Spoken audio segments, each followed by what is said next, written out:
everyone. So today we are going to study tenses. So tenses is nothing but telling us two things, that is the time of any action and how the action has been performed. How any action has been performed.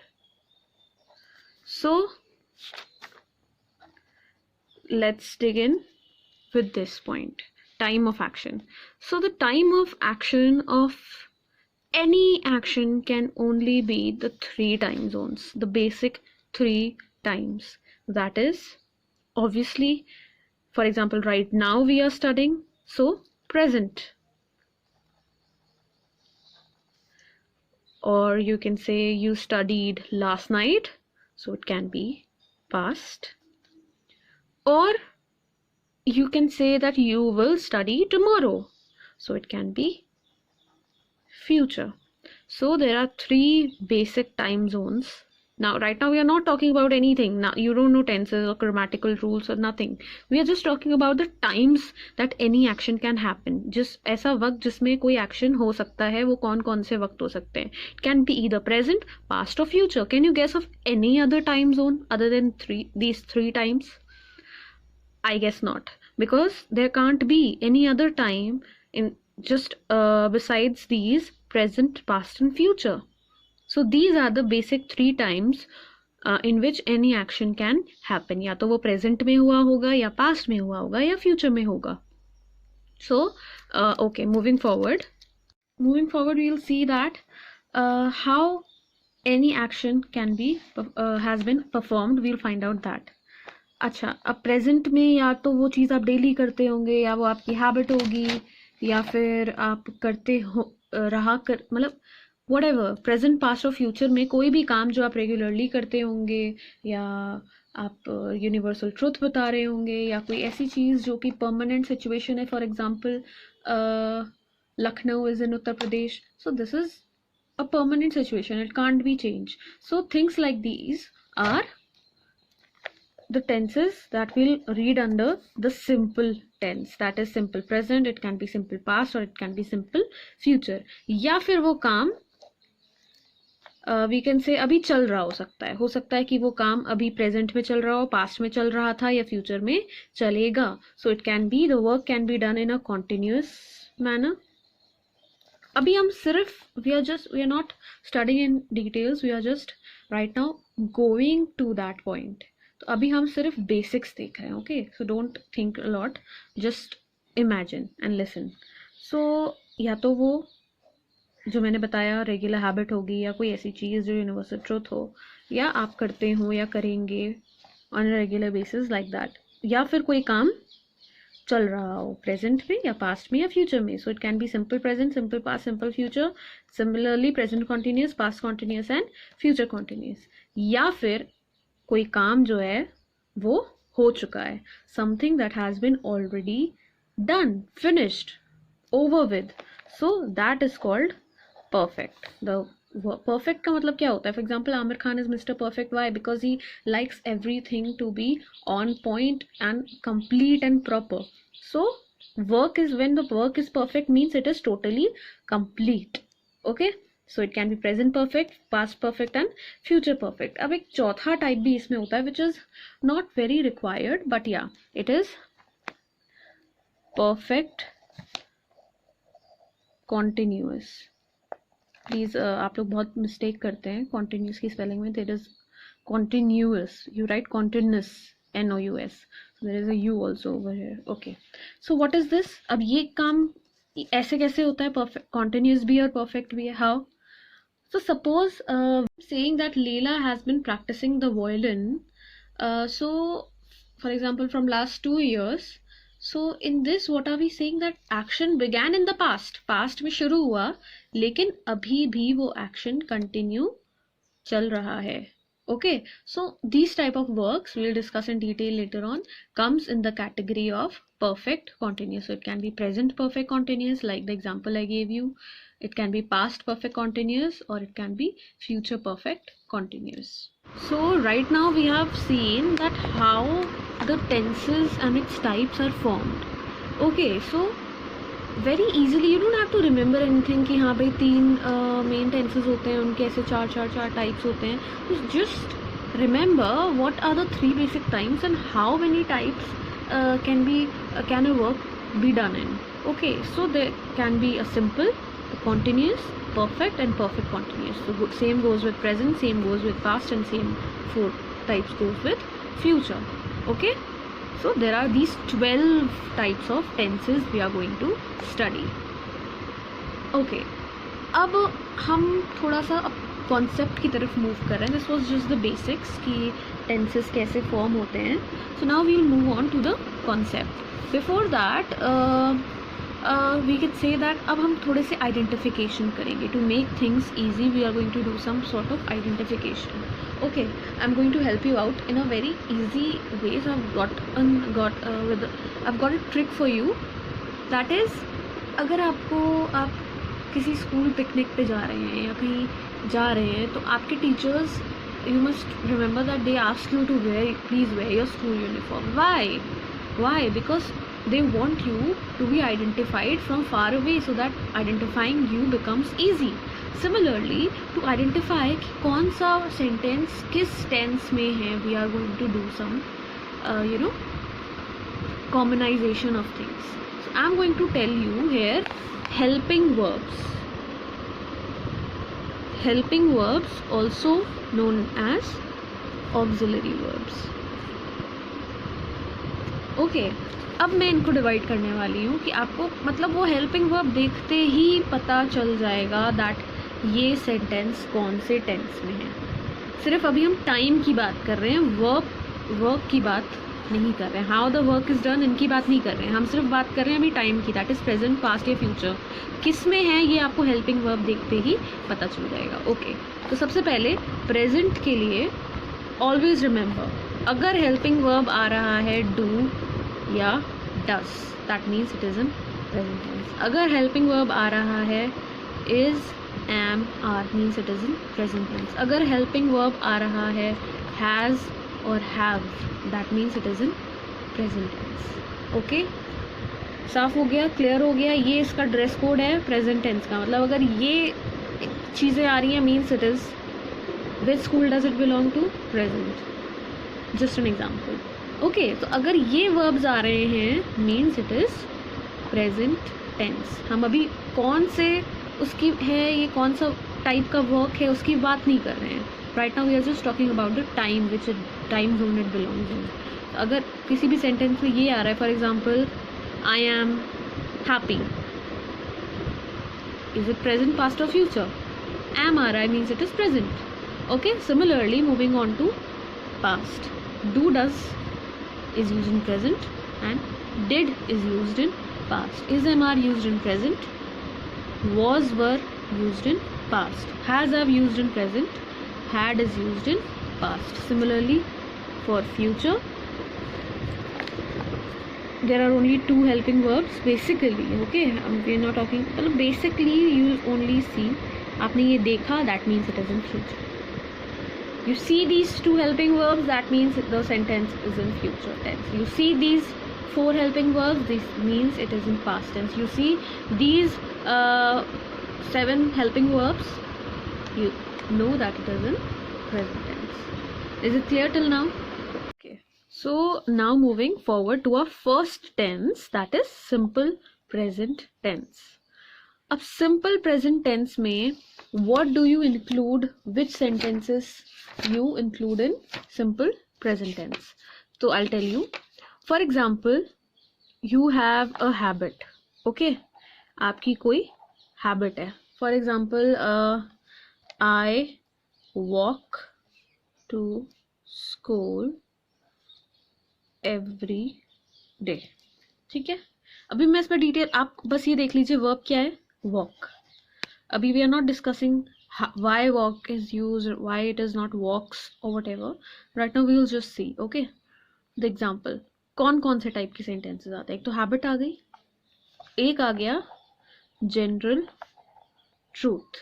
General truth means like universal truths और a fact. For example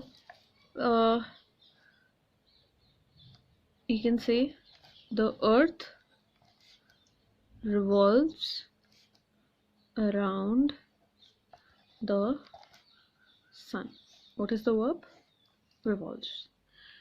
और आ जाते हैं future action, ऐसे future action जो कि बिल्कुल fixed, मतलब उनका स्केड्यूल है. Okay, that has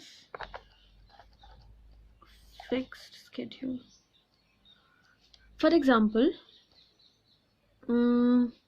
we can say mayor leaves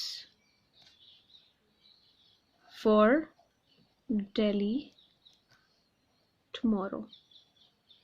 यहाँ पे है तो फ्यूचर एक्शन कि कल मेयर लीव करेंगे, बट इट इज फिक्स्ड कि हाँ भाई कल करेंगे.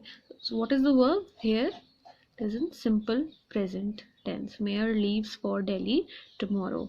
सो a future action that has a fixed schedule. Okay, और कौन से टाइप के आते हैं? A permanent situation. भाई परमानेंट सिचुएशन कैसी? I'll tell you with an example. For example, Lucknow is in Uttar Pradesh. Okay, so what is the verb over here? Is. So, permanent situations also come into simple present tense. अभी हम ये देख रहे हैं कि कौन कौन से टाइप के sentences simple present tense में आते हैं. Okay, and the last type is a feeling or a thought.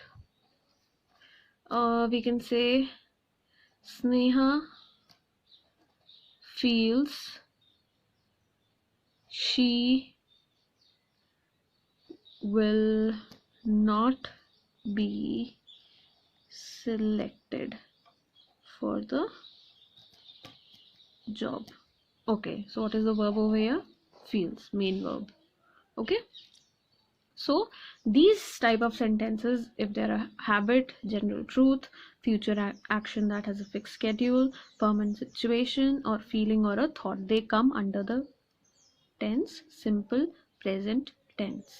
Okay, अब हम इसके देखेंगे डिटेल्स कि कैसे किसी सिंपल प्रेजेंट टेंस को लिखा जाता है. What are the rules? अब हम हर टेंस को 3 तरीकों से देखेंगे. एक तो अफर्मेटिव. अफर्मेटिव मीन्स कोई भी चीज़ आप कहते हैं विदाउट सेइंग नो और not, means in a positive manner. Positive sentences are called affirmatives. For example, I go to school, she likes playing badminton, he lives in Delhi. So all these are the examples of affirmative sentences. Okay, अगर हम next आते हैं negative पढ़ेंगे, उसके बाद पढ़ेंगे interrogative sentences for simple present tense. So affirmative, negative कौन कौन से? For example, I do not like this, he does not live in Delhi, I do not go to school every day, whatever. Okay, so these are negative. And the last is interrogative. Example, do I like ice cream? Do you want to go there? So these are interrogatives. So first we will study affirmative. तो अब affirmative जो positive sentences होते हैं उसमें जब भी आप simple present tense देख रहे हैं, सबसे पहले तो आप ये याद रखिए, there will always and always and always be main verb की फर्स्ट फॉर्म. आपको पता है वर्ब्स की 3 फॉर्म होती हैं, verb first form, verb second form and third form. For example, go, went, gone, write, wrote and written. So all the verbs have, main verbs have, action verbs have 3 forms. Okay, action verbs के हमेशा 3 forms होते हैं, first, second and third. और simple present tense में we always and always use the verb first form.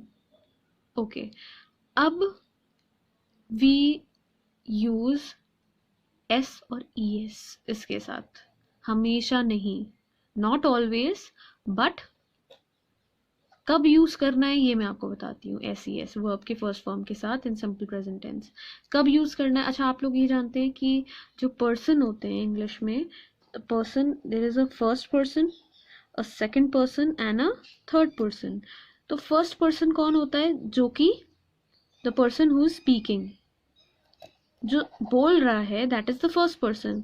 जो दूसरा person होता है that is the person who is listening, जो कि बात को सुन रहा है. एंड द थर्ड पर्सन की जिसके बारे में बात हो रही, the person who is being talked about, that is the third person. तो हमेशा जब भी फर्स्ट पर्सन होगा उसके साथ SES नहीं लगेगा. सेकंड पर्सन होगा उसके साथ SES नहीं लगेगा. लेकिन अगर थर्ड पर्सन होगा तो SES लगेगा. कब? जब थर्ड पर्सन जो है वो सिंगुलर है. So when the person is third person singular then we will use SES. अब इसको एक एग्जांपल से समझते हैं. For example, I walk to school. ठीक है, सब्जेक्ट इसमें पर्सन कौन सा है? आई. कौन बोल रहा है ये sentence? I walk to school. मैं बोल रही हूँ और मैं अपने बारे में ही बोल रही हूँ. I am the first person and I am speaking the sentence about me. So the first, यहाँ पे फर्स्ट पर्सन आई है, the person who speaking. Okay, so this I is the person who speaking, this is the first person. That's why यहाँ पे verb में first form है walk, isn't it? Verb का first form है main verb का, और उसमें SES नहीं लगा. वाई? बिकॉज SES हमेशा थर्ड पर्सन सिंगुलर के साथ लगता है. चलिए अगर हम देखते हैं मेयर. मेयर यहाँ पे थर्ड पर्सन है, मैं बोल रही हूँ, आप सुन रहे हैं, और किसके बारे में बात कर रहे हैं हम? मेयर के बारे में. तो मेयर जो है उनके साथ जब वर्ब का फर्स्ट फॉर्म लीव आया, leave, left, left, three forms होते हैं. तो जब लीव आया उसके साथ हमने क्या लगा दिया? S, क्योंकि मेयर थर्ड पर्सन भी थे और सिंगुलर भी थे, isn't it? That's why इनके साथ S लगा है. Got it? Sneha again third person है, मैं बोल रही हूँ, आप सुन रहे हैं, किसके बारे में बात हो रही है? स्नेहा के बारे में. वर्ब का फर्स्ट फॉर्म लगा है और उसके साथ S लगा हुआ है. Why? Because it is third person singular. तो हमेशा ये याद रखिएगा, रूल इसका होता है कि सबसे पहले आता है subject, okay, then main verb. SES आपको पता है कब लगाना है? जब थर्ड पर्सन सिंगुलर हो तभी. और फिर आ जाता है object. Okay, and this is the complement जो कि होता है extra, that is that depends and varies from sentence to sentence. So affirmative sentence का ये रूल होता है. Always remember, simple present tense में कोई सा भी अफर्मेटिव, नेगेटिव, इंटेरोगेटिव हो, हमेशा वर्ब का फर्स्ट फॉर्म ही आता है. Just remember this thing. Okay, so this was the simple present tense. All these examples are in simple present tense. You can see subject, verb, first form, no SES because it's first person, and object. The earth, third person, not exactly person, पर subject जो है वो यहाँ पे as a third party यहाँ पे use हो रहा है. So SES in first form of verb, main verb का फर्स्ट फॉर्म है, उसमें S लगाया हुआ है. And object. Okay, then again third person, subject, main verb, S and object.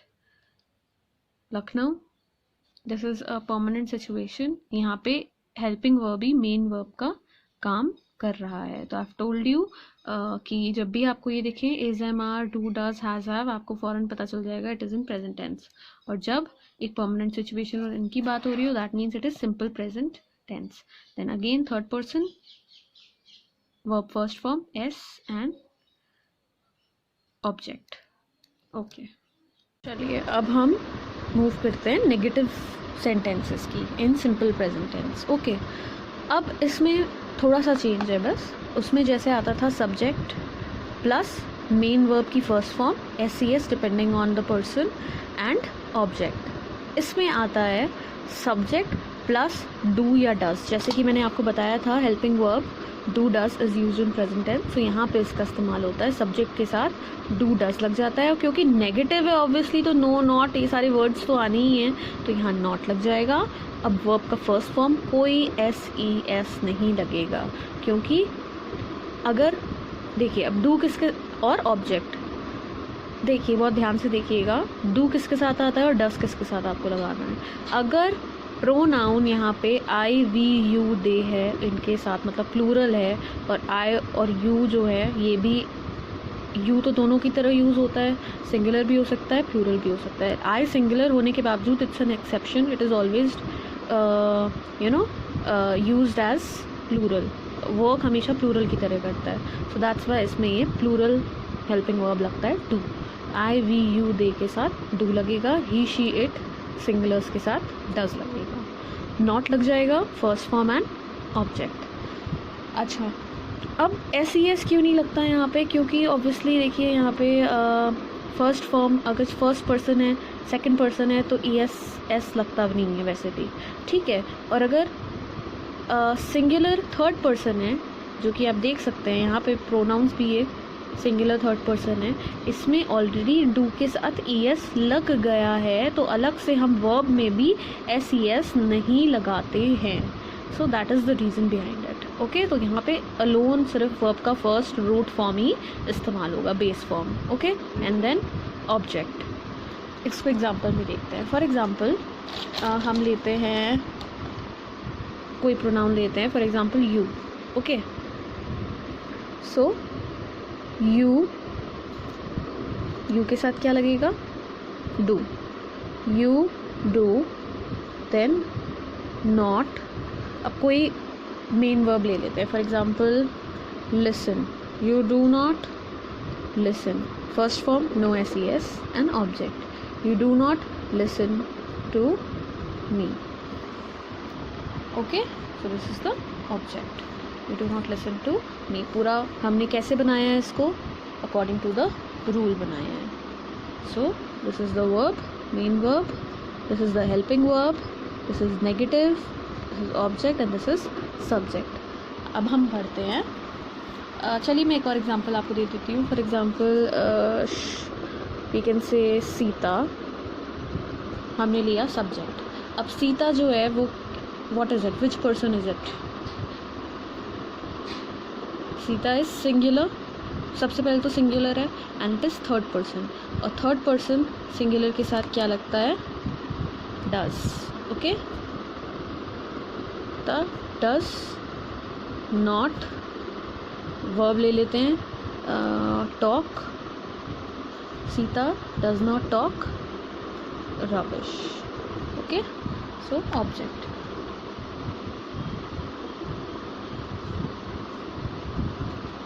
Okay, moving on to interrogatives.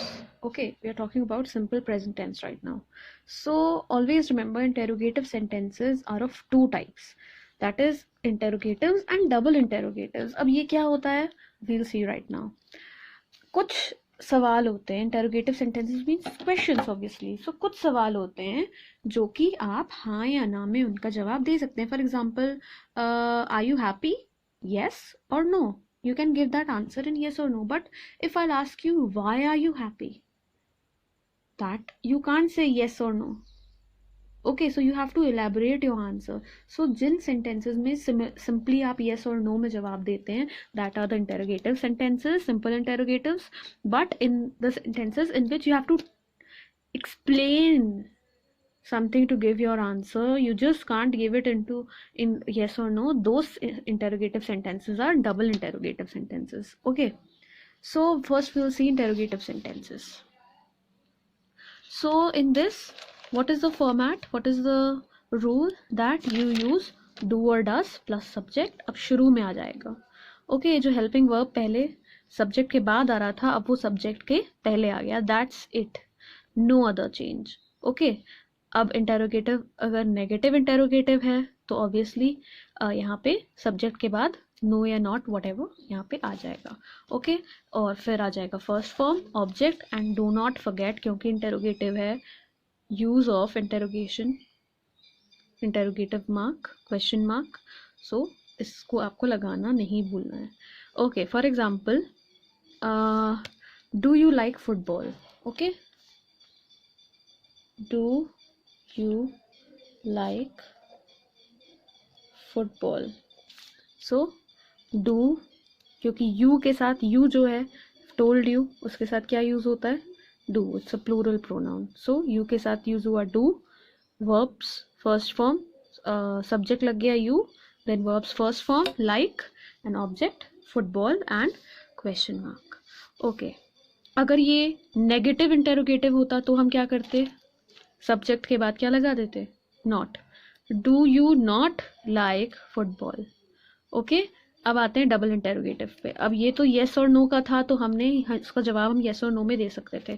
पर what if the sentence is not a yes no question. Okay, for example, why do you like football. तो अब हमने उसको कैसे लिखना है, why do you like football. So remember how do we write this. इसमें सिर्फ एक चेंज है, अब इसमें कोई कंफ्यूज नहीं होना, अरे यार दो टाइप के हो गए, how do we remember the formula. Do not worry, it is just the same. Do does subject verb first form object question mark. सिर्फ इसके आगे एक WH वर्ड लग जाएगा, that is what, when, why, where, which, whom, like these. WH family का word लग जाएगा. So why plus do does किस पे डिपेंड करता है, सब्जेक्ट पे. सब्जेक्ट क्या है, यू. अगर होता आई तो भी डू लगता, अगर होता वी दे तो भी डू लगता. लेकिन अगर होता why dash she like football, तो यहाँ क्या लगता है, does. Why does she like football. So why plus do does plus subject plus verb and first form and object question mark. अगर यही नेगेटिव डबल इंटेरोगेटिव होता, why do you not, subject के बाद अब नो नॉट जो भी है वो लगा देते. Okay, so this was our simple present tense.